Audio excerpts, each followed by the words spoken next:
ভাইয়া 10:30টার বগুড়ার বাস কি চলে গেছে? জি ম্যাডাম, 15 মিনিট আগেই তো চলে গেছে। শিট, আমার সাথে বারবার কেন এমন হয়? আপনার সাথে বারবার এমন হয় না, আপনি নিজে লেট করেন। আমাকে কিছু বললেন? না ম্যাডাম, কিছু বলেনি। পরের গাড়ি কয়টায়? 1 ঘন্টা পরে। একটা টিকিট দেন। টাকা দেন। মামা, 1 packet Olympic energy plus biscuit দেন আর একটা চা।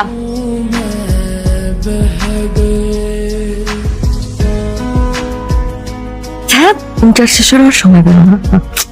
এখন আমি তনির সাথে কিভাবে যোগাযোগ করবো?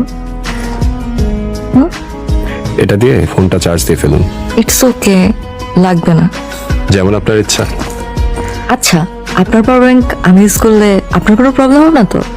আরে না, কি আর প্রবলেম হবে। আপনি চার্জ দিন, তারপর আপনার তন্নিকে ফোন দিন। Thank you. You're welcome. আসলে তাড়াহুড়ায় বেরোতে গিয়ে মোবাইলে চার্জ দিতে ভুলে গিয়েছিলাম। এখন খেয়াল করলাম চার্জ 0%।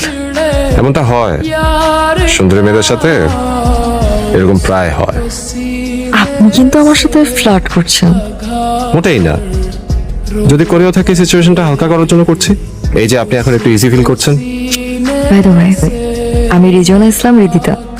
Nice name. সকাল 11:30টার বগুড়ার যাত্রীরা বাসে ওঠেন।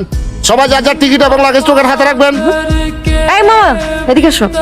জি ম্যাডাম, বলুন। আমি তো সিটিং বাসের টিকিট কেটেছি, আর এটা তো ভাঙা সিট।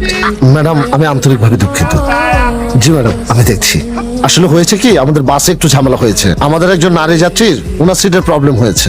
এখন আপনি যদি অনুমতি দেন, আপনার পাশে এনে ওনাকে বসাতে চাই স্যার। থ্যাংক ইউ মামা।